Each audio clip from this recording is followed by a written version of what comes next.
Who the hell is that? Oh, was she Season in 4, it said. season? Yeah, she was in this. So, what were you gonna say, Amanda? Were you gonna say I was right? No. Hey, No, everyone. Welcome back to another episode of Old Reader, New Reader that Omar decided to start just so what the someone hell? could say he's right. I just wanted to hear you say I was But right, I'm but not Oh going my to ever say god. that on air. So, welcome everyone back to Old Reader, New Reader. I am Amanda. That is Maddie. We are the new readers. And that guy who needs to be right and feel validated is Omar, and he's our old readers. that's why I need to feel validated because I'm older. Because you're older. What are we Um, talking about today? yeah, so today we are talking about my favorite superhero, Spider-Man Blue with Jeph Loeb and Tim Sale. This was our belated Valentine's Day pick. You guys picked it, or at least that was the majority rules in our little poll we did on YouTube. Everyone wanted us to do this for Valentine's Day, and it definitely is a lovely love letter to Gwen Stacy. So, very excited to read this. It was a quick read. I enjoyed it immensely. Do you want to start off, Omar, kind of talking a little bit about the background of it? Sure. Yeah, Go yeah, I ahead. can. So this, first of all, is available in trade paperback. It's available in hardcover, oversized hardcover. There's also a color omnibus or oversized hardcover that they released a couple of years ago. So it's been out there, and it's also available digitally. The premise of this, it was a 6-issue miniseries. Of course, Jeph Loeb and Tim Sale went on to do other like Hulk Gray and Daredevil Yellow, Captain America White. But the premise of this was it takes place during Amazing Spider-Man 40. What was it? 40 through like 48, where he's fighting all these villains, and Mary Jane Watson is introduced, and it's kind of like a love triangle between him, Gwen, and Mary Jane. And I think he even throws in the character of Blackie in here, the guy that took Yes. the Vulture's costume. But that wasn't until later. I want to say that's like in the late issue 66, 67, something like that, or 63 maybe. But anyway, it all takes place during that time, and the premise is really sweet, I think. So I hope you guys know what a tape recorder is, because that's what we're going to talk about. Woo-hoo. So, ladies, who wants to talk about it? Yeah, so that's 6 issues. The first issue is kind of we're introduced to the premise. It's Valentine's Day, and we have Peter Parker, and you can kind of tell because there's like the little action, like roar, the roaring sound of a tape recorder, like rewinding and fast forwarding and pressing play. And he's talking to someone on the tape recorder. And you can kind of gather it's a woman, and we all know it's Gwen Stacy. If you're familiar with the story of Spider-Man and Gwen Stacy's untimely death. It's a very beautiful, right in the beginning, where he's just talking about, he gets blue around this time of the year, and he has this beautiful, everything is colored in blue. There's this beautiful red rose, and he's on top of the bridge where Gwen Stacy fell and he broke her neck, and he drops the rose into the river, and it's beautiful. And so basically, he's kind of talking to the tape recorder, talking to Gwen Stacy about the first time they met. And it all starts off with him being captured by Norman Osborn, who everyone may or may not know is the Green Goblin. And he managed to escape from his clutches, and in the process ends up knocking Norman out to the point where ends up in the hospital, and he forgets everything, so that we think. And he thinks he can start over, and that's the first time he gets to meet Gwen Stacy. And she's with Harry, who they have not yet become best friends yet. So Harry and Peter are kind of introduced for the first time in this issue, or that's what it's showing. And of course, we see Flash Thompson, his arch nemesis bully guy who always shows up, who loves Spider-Man but thinks Peter Parker's lame. And of course, we're also introduced to Aunt May, because she's around too. And last but not least, we're introduced to, just at the end of this issue, a really cool shot of who we assume and know is Mary Jane Watson. So, I mean, that's the thing about these issues. They're pretty quick summary to read, right? That's how you Yeah. felt, Maddie? Oh yeah, because I remember when we said there's only 6 issues, I was like, great, I can read this right before the show, which I love to do because it helps a lot for me. Yes. But yeah, I mean, it was a super quick read. I think it took me maybe 20 minutes. Oh yeah, it was not long at all. And I think everything was very clear. It's very easy to understand. And luckily, like I think if you've watched any Spider-Man movie, even Yeah. like even if you haven't read all the comics, like it's who these characters are for the most part. Oh yeah. Maybe not. Yeah, actually, no. I pretty much all of them. If you watch the cartoon, you should know them. It's very easy to jump into, and yet it gave me a different story that I mean, like I know, but I don't know. Yeah. It's a nice way to tell it, and I guess we'll get to that too. But Definitely. So then we have issue 2, and issue 2 is basically so this is where they start. It reminds me a lot of the other ones we've seen where you have like a different issue has a different villain in it, right? That's very much how Long Halloween was kind of. They introduced different Batman villains. And in this one, it's very similar where they're introducing different ones. So in this one, it's Rhino, right? That's the one we're introduced to right. in issue 2. And we get a little bit more of backstory of Peter and Gwen. And we're also introduced to this mysterious character who's kind of in the shadows with this big furry coat and these menacing like white eyes in the shadows, who's, pretty much looks like he's gunning for Spider-Man, right? So you're introduced to new characters, and a little bit you get to see him, and Gwen clearly has a crush on him or interested in him, and no one can understand why, or Flash Thompson can't understand why. Right. And then of course you have him working at the Daily Bugle with Jonah Jameson, trying to get his money so he can have an advance. Meanwhile, he has to go and get his pictures of Spider-Man fighting the Rhino. So that's kind of, I think, the main part of this issue. Oh, and Lizard. The Lizard's also. But say he does. At this point, we're introduced to, I never know his actual name, but the Doctor who turns into a lizard. Dr. Connors, Kurt Connors. Dr. Connors. That's Amazing Spider-Man. Yeah, so he goes to talk to him. Yeah, he goes to talk to him about Rhino. Yes. But he also warns towards the end, he's like, if you do this and you help me, you may, have to deal with some of the same chemicals that turned you into this before. Yep. He's like, well, if I don't do it, what's going to happen?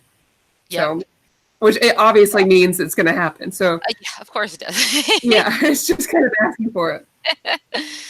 Yeah, and I think this is the issue that also ends with so after he defeats the Rhino using the chemicals, basically the hide of the Rhino's like costume, that's what the chemicals were used to kind of like disintegrate it. And so afterwards he goes back home to Aunt May, and he's about to run out the door, and she's like, wait. Oh, here it is. This is such a classic moment. Yes, I know it is. And she's like, no, you have to meet my friend Ann Watson's daughter, or niece. Yeah. Mary Jane. And then she says her classic line, you just hit the jackpot. Which was inspired by Stan Lee's wife. Oh, she said that to him? Yeah, she said the jackpot tiger. That's awesome. So do you want to pick up on issue 3, Maddie?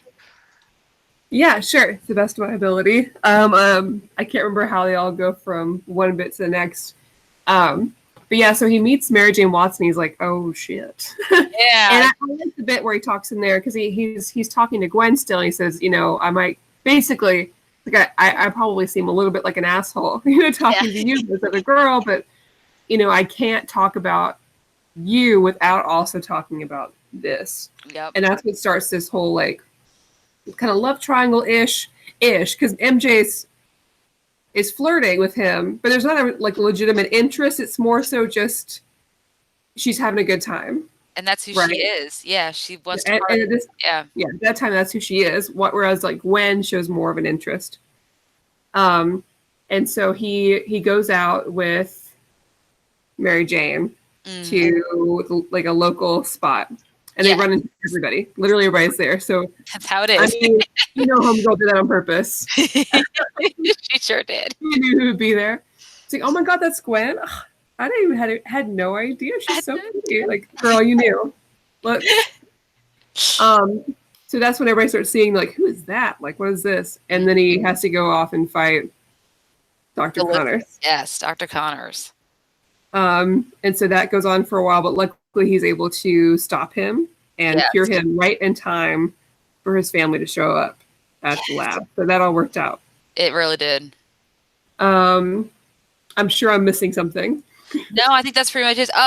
Harry. Harry shows up at the end of that one, and he tells him, I think that's when he offers him to come live with him. Yeah. In his apartment.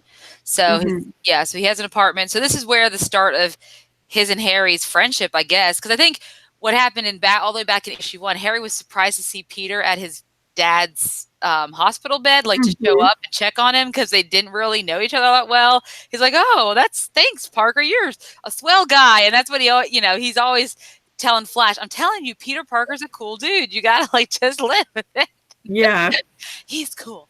So that's where issue 3 ends. Yeah, with Harry and him deciding to be roommates. Always steps because Peter Parker is very poor and always in for a free deal. It seems okay. Peter Parker. So then we have issue 4. Now, this one focuses more on that party over at Harry Osborn's house, right? Well, Harry and Peter's place. And he hasn't actually gotten to like really relax there just yet. There's a big party. Everyone's there. Mary Jane, Gwen Stacy, Flash. The whole crew's there. But then, oh wait, Peter doesn't make it yet. That's what it is. No. Piece these together. Sorry, guys. I am so bad at retelling stories. No, you're good. So the main enemy of this one is the Vulture, and not just the Vulture, but also Blackie, right? Yeah, Blackie. Yeah. He's the one who takes over for the Vulture. So Peter's ended up having to fight both of them, and he's also very upset that he's not at this party. It looks like a cool party. Throws him off a little bit because he wants to be there. And there's a part where he swings by and he can see how excited Flash is to see him. Because Flash is his biggest fan, which is hilarious because Flash is not like Peter Parker at all. Yeah. So if he knows at that point, like, it must suck for him because he has no idea. Which, side note, they make a reference to that in the Spider-Man Far From Home trailer. Sorry, God. I cannot not talk about Spider-Man without talking all about my movie. Sorry. Thanks, Amanda. You're welcome. Anyway. So that's issue 4. Are we still talking about issue 4 where he gets his butt whooped by the new Vulture? Yeah. Meanwhile, this menacing figure is still like putting things together, and he's the one kind of pulling all the strings a little bit, right? Right. Yeah. So when we get to the ending, I'll talk a little bit about that, and then and y'all were talking about this party, and I'm like, it's this huge like apartment, and there's like 4 people in there. It's really not that great of a party. Whatever. That's my kind of party. But you got Gwen Stacy and Mary Jane there. Hell yeah, that's where you need to be. Yeah, not out fighting the new Vulture. They're all old men. What the heck? And what's funny is he gets sick, right? Like, because they're fighting out in the snow, and like he comes home, or he comes to the apartment, and he wakes up, and Mary Jane's like brought him her aunt's soup. I'm like, that's so sweet. At one point, her entrances, like every time they draw her, when she's like, bam, like there's that picture of her holding it, and she's in this stance, like she's so aggressive. She's like this. I thought she would. Yeah. That's how real women are, Amanda. Aggressive with their chicken soup. I must have missed that memo on being aggressive. Yeah, that's how you do it. You bring a man chicken soup dressed like that. Are you kidding me? It's gonna make everybody feel better. For a while, because it's not like she just like came in with the soup. She had to cut. That's a bowl. There's like silverware. You know what I mean? Like she had to come over, prepare the soup there, and grab a tray and everything. Like she's been there for a while. Set this up. I know it. And then you got Gwen. And then Gwen shows up with a book. Like, who brings the adventures of Huckleberry Finn to read to somebody that's sick? Like, no, I don't want to go back to bed. I don't know why you want to read Huck Finn. That's something personal for me. But anyway. But can we also talk about how, even though they both were into Peter, they weren't really like competitive? You know what I mean? No, yeah, it's weird. And I really appreciate that like it's so easy for these narratives to frame like, oh, now there's going to be a cat fight because there's 2 women, and they didn't do this. Yeah. I'm really thankful. I think it was like there was a couple of panels I want to say that kind of hinted at maybe they were Like competing. jealousy. Like this one here, I think. Like this one where Mary Jane is staring at her, right? And Yeah. then One. Which she mentioned too. Those gorgeous blondes are your type. this one right here where he's caught in the middle between them, right after he says "wow" after Gwen Stacy walks into the room. Yeah. Because sometimes you just you say what's on your mind. How can he? Yeah, well, and he's sick too.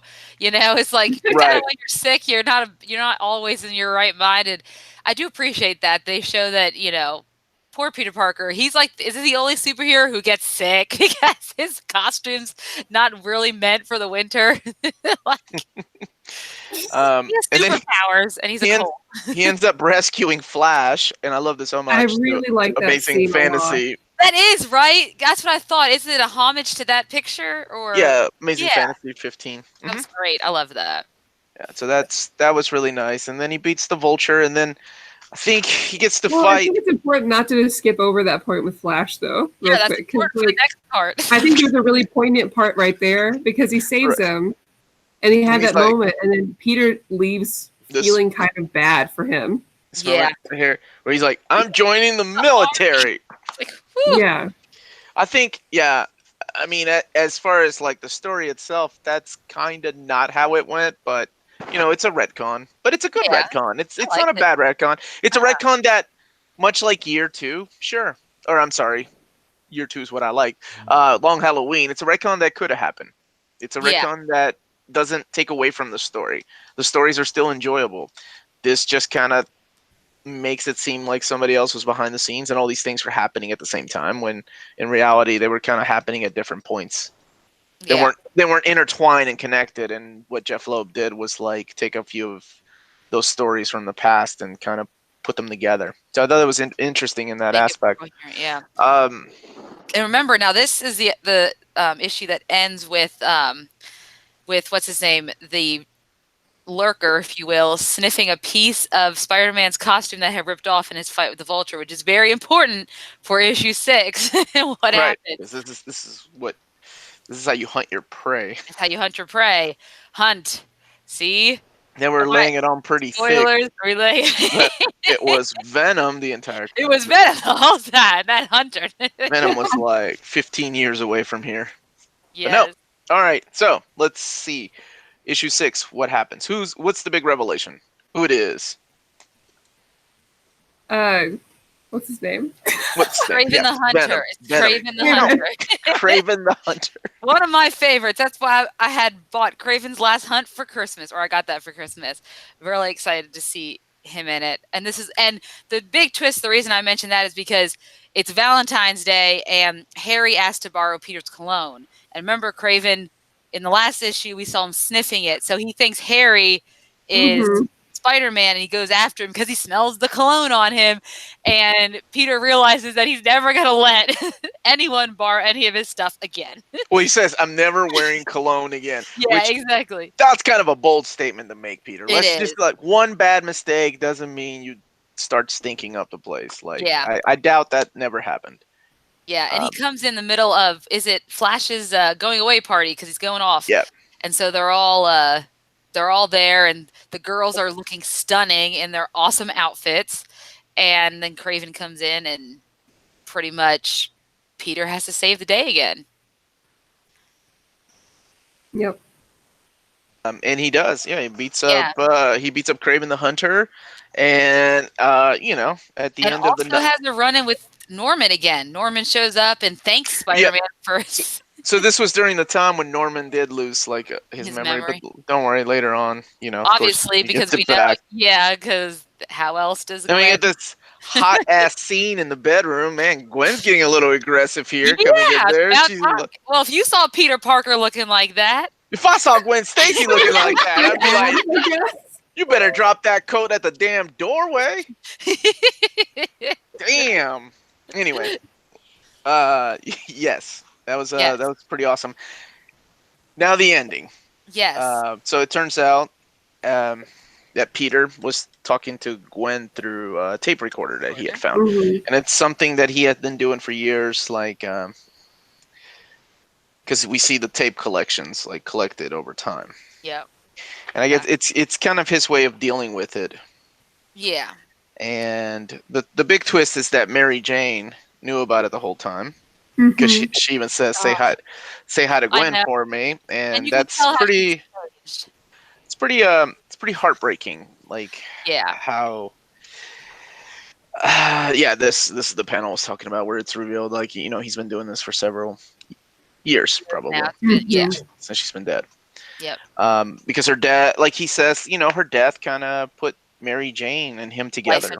It put Mary Jane's life in perspective, I guess, and the two of them. Yeah, now they're married, right? At this point. Yeah. At this point, yep, they were married. But there's no one more. We don't talk about one more day right now. So I think it's a very beautiful story. It is. And how you deal with death. Like, I think somebody in the chat was talking, Nick. Nick, yeah, I saw that. That's pretty rough. He had lost his wife. I read this. I mean, this is like my third or fourth time rereading this, and it's weird. Like, I'm at different points in my life, because when I first read this, I was going through a divorce, and it impacted me in the way that I'm sure a lot different than most people, because it gave me hope. Like, not everything ends here. Not everything is final. Yeah. Things get better, and life goes on. It wasn't as traumatic as losing somebody, but in a way, I did lose somebody that was a big part of my life. So,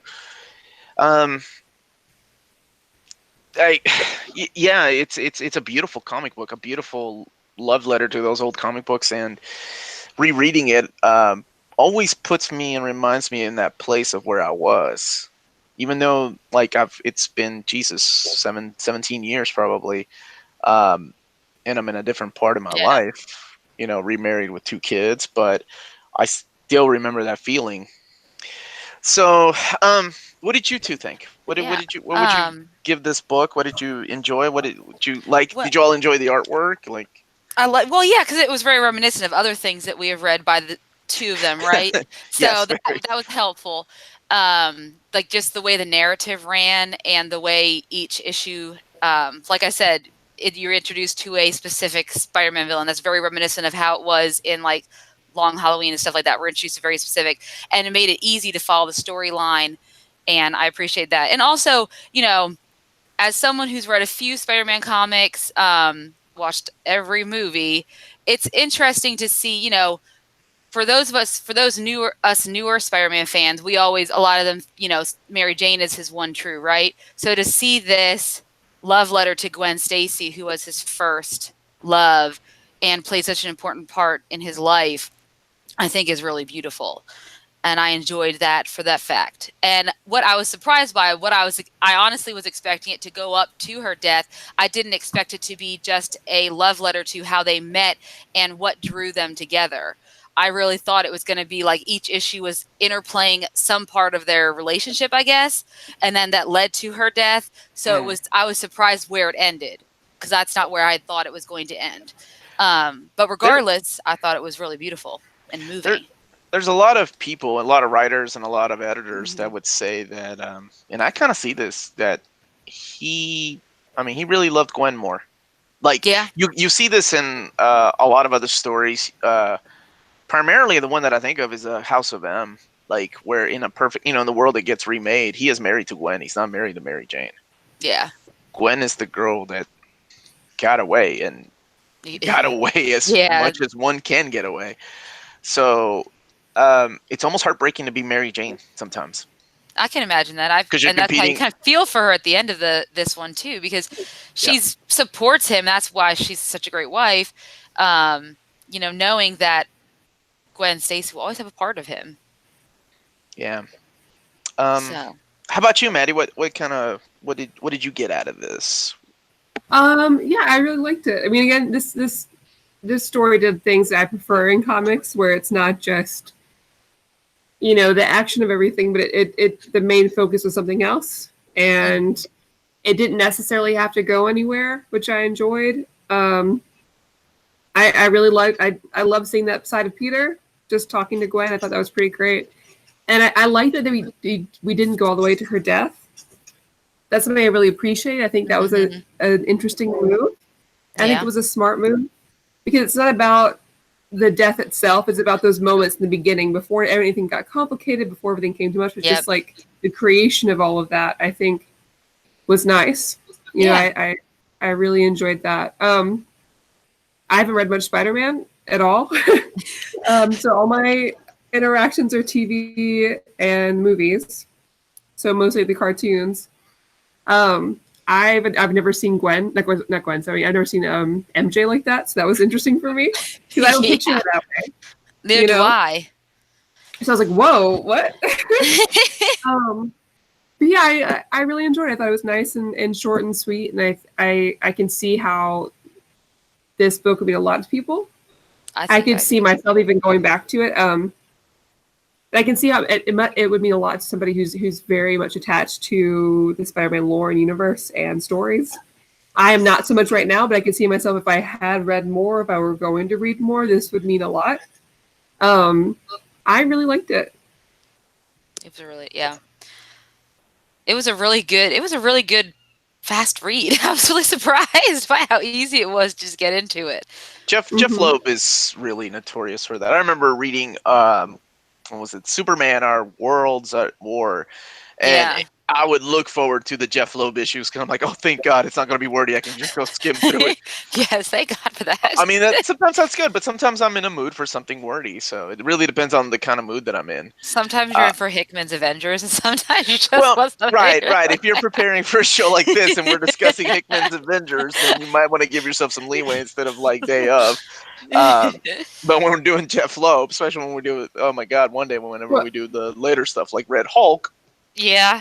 You can read all that in one sitting and be like, wow, that really could have been done in one comic book. Awesome. So, out of 10, what would you two ladies give it? Okay. I think I would give it a... I would give it a 9 out of 10. Because I really enjoyed it. And maybe I'm a little biased because I love Spider-Man. Okay. Yeah, I would do the same, I think. It didn't mean as much to me. Yeah. And that could be for, a variety of reasons. Like, every once in a while a book can hit me. And I could come back to this book a while from now and it could really hit me, right? So, I think just me looking at it objectively. Yeah. 9 out of 10. But how it affected me, because that matters to me when I read or like media, the staying power with me was not so much. So that's lower. I think it's a very well done book. I would agree. I think great. The story's told well. The dialogue was very well written. Everything really fell into place. I think it's a really wonderful story about loss and remembering it. It's great. Yeah.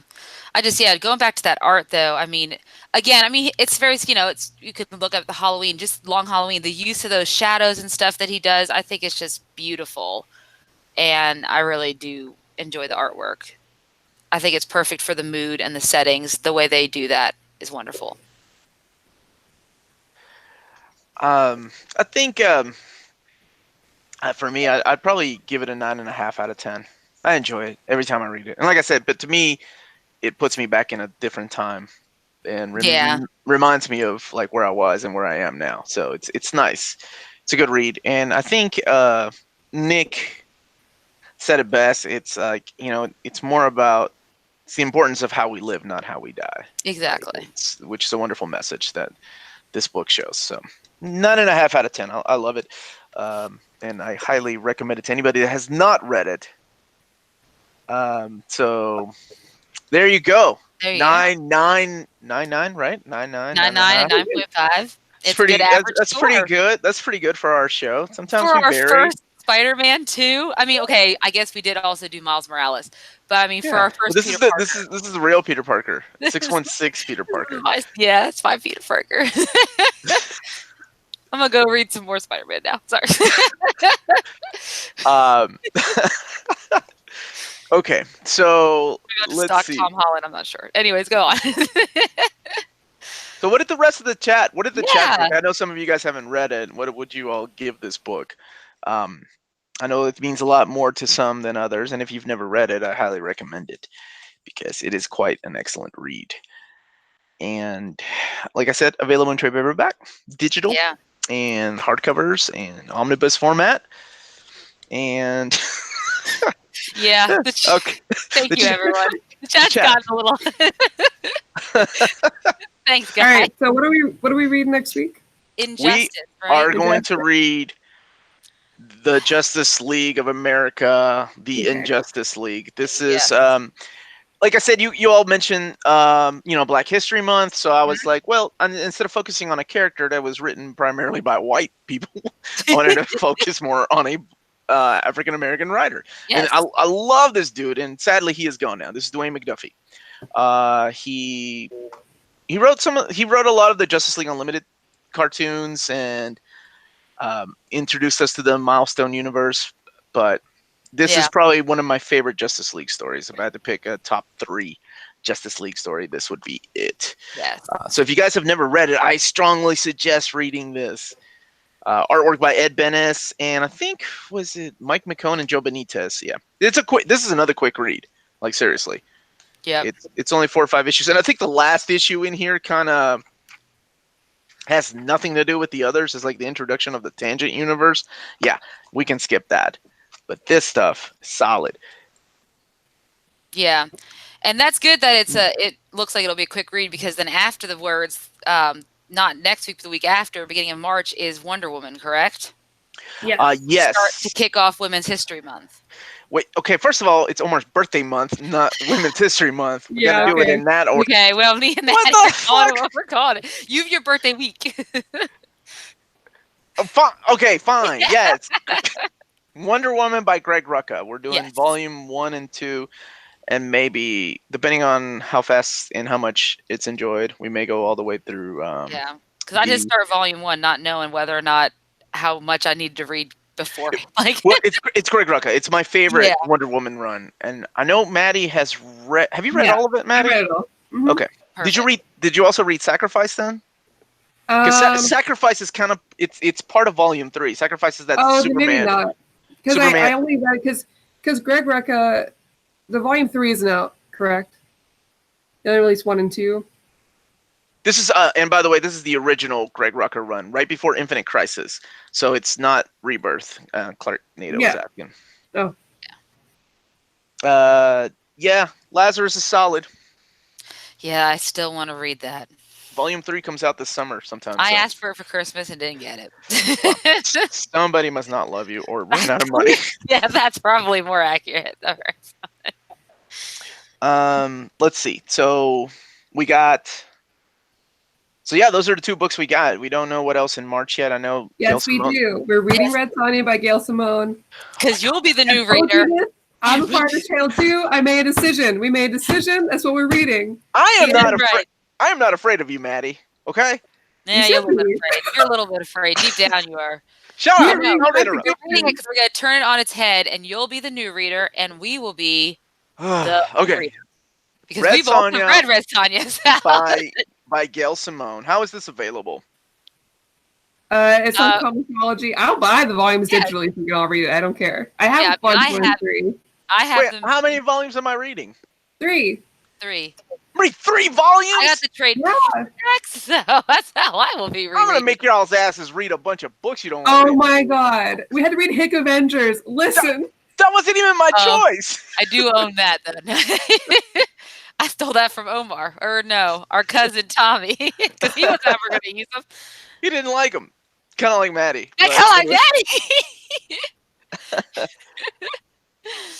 Maddie. We have done All-Star Superman. If you want to read some shorter stuff in between.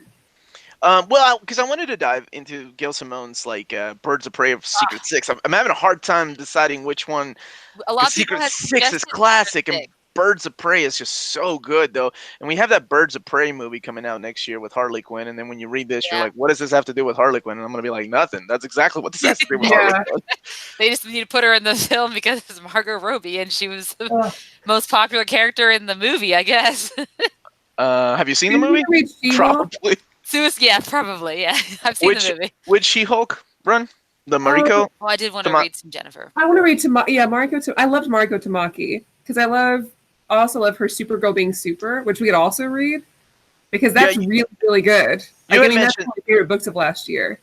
You had mentioned that, so maybe we can do that. Okay, so why don't we also throw it out to the chat? Is there any, I don't even know how to word this, women books by women? Okay. Help me out, Maddie. Like, preference to female writers or artists, but female-led books like Wonder Woman. Yeah, which is what we start with. Yeah, but yeah, anything female creators, which we're gonna do Gail Simone, so that'll kind of right. That takes away like half of my month right there. We got like 3 big books, right? I don't remember. It did not take me long to read Red Sonja, so I don't know what you're talking about. Supergirl Being Super is only 1 volume, so that's a pretty quick read. Oh, that would be a good read, yeah. Current Marvel books about women are pretty short because the volumes are so damn thin. Marvel, what the hell? I'm reading this. I'm reading Spider Woman right now, and it's like this. Each volume of Spider Woman is like this. Hold on. Go ahead. I'm sorry. You cut out a little bit. What is it that is? You said that the Marvel volumes for women collections are that small? Yeah. Well, no, Marvel trades in general are very thin. They are very tiny. But if anything got any, there's been like so much tinier and more expensive compared to DC's trades. Oh, okay. No, I'm sorry. I thought you meant women in general. Oh no. Okay. No, that's Mark suggested some Kelly Sue DeConnick. I'd be fine with that. Me too. I know people don't like her writing, but yeah. Well, I was thinking because if we did a Gail Simone, or if we did like a Gail Simone, like Secret Six is DC, right? All right, I get to pick the week of March 14th. That's my birthday. Birthday. We're doing Dark Phoenix Saga. Okay, I'm all for that. Strong female. She fucking kills a planet, so that's as strong as you get. So how about so there we go. We're kicking it off with Wonder Woman, right? Yes. Then the following week we'll do Dark Phoenix Saga, and then you two can decide the fate of the show.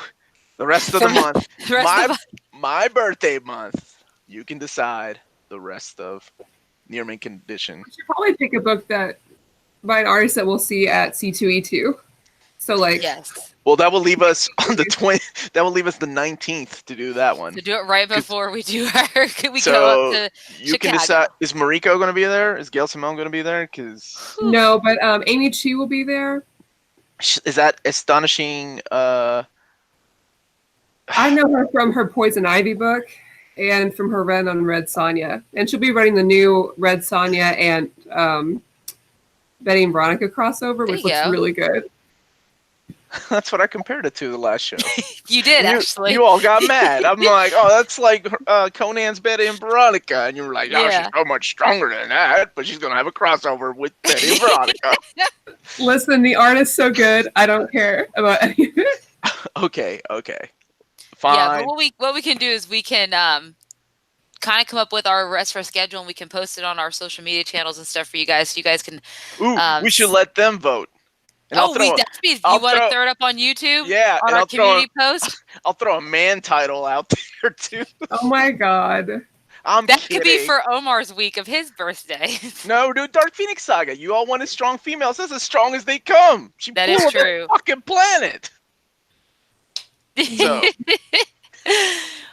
Wonderful.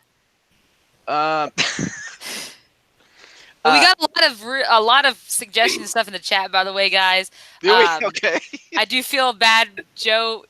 Please do not unsubscribe. If we were at some point ever to do any Kelly Sue DeConnick, just don't unsubscribe. We're just doing our job as we're. Yeah, well, these two ladies haven't read them. I have read the Captain Marvel run, and I really wasn't a fan of Brian Reed's run, or that was Miss Marvel, or the Conics run on Captain Marvel. Yeah. But if if these two ladies want to read it, I'd be more than happy to reread it and give it another shot. Maybe I've changed my mind. I don't know. Okay, but thank you, Joe. I think Joe is joking. I just want to Surely, make sure, Joe. We love you. Don't go anywhere. I promise.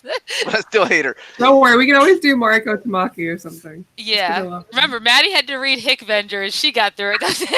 I'm gonna use it forever. Just like forever. Like, she read an omnibus in a week. That's pretty good for something that she really didn't enjoy. That's pretty good, I have to say. And for us to try to work through and understand it was she's a real trooper. Now, I do want to remind the chat to don't forget to hit that like button now. Please, if you're enjoying what you watch, and join us every Tuesday. I'm not signing us off. I'm just saying we never remind people until everybody's off. Yes, Thursday. Let them know, Maddie. Let them know. Preach, okay, Maddie. Thursday at 9:00 p.m. Eastern Standard Time. We're going to be doing a review on the Umbrella Academy, the show that just came out on Netflix. Yes, so, and it's a live review at 9 p.m. So you guys come and watch us talk about it. I'm super stoked to talk about it. As you guys may, for those who have just started tuning in with us, or our regulars, we actually reviewed the first volume of Umbrella Academy a few weeks ago. So it'll be nice for us to come back and review the TV show first season and kind of see what our thoughts are on that versus what we thought about with the comic. Yeah. So that is on Thursday at 9:00 Eastern Standard Time. So stop watching this show. You have 2 days to go and binge watching 10 episodes. Yes, binge watch 10 episodes. Really, you could fast forward through most of it, though. Oops, spoilers for my review. You are such a... Come on. Man, I feel kidding. like me and Matt might have a different take on that, but we'll see. I guess we'll find out on Thursday. Maddie, have you finished it yet? I guess so. Oh, yeah. Oh, you have me too. Okay. I'm starting to rewatch it just to make sure I was... Thank you, Nick Schmidt. It does. But anyway, that's neither here nor there. Dark Phoenix is coming, and I'm so excited. The week of March 14th. The week of my birthday. Have we read Fatale? No, we haven't, we should. But we just did. We did Velvet. We did Velvet, yeah, and before that we did Fade Out. So taking a little break from Brubaker. Yeah, we've done a lot of Brubaker, so we're gonna take a quick break from him. Yeah. We did something a little sappy today, which that's good from time to time. Yeah, because we did God Country and everything like that before, which I did not know God Country is being made into a TV show. I know. A movie. A movie. How exciting is that? Everything's being made to movie now, which is great. It is wonderful.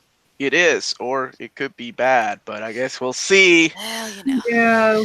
And then we're reading this to go back into superheroes next Tuesday. Is that my girl Cheshire on the cover? Yeah, she's in here. My girl. This is the Unjustice League. This is the best of the best. Yeah, I'm excited. Love her.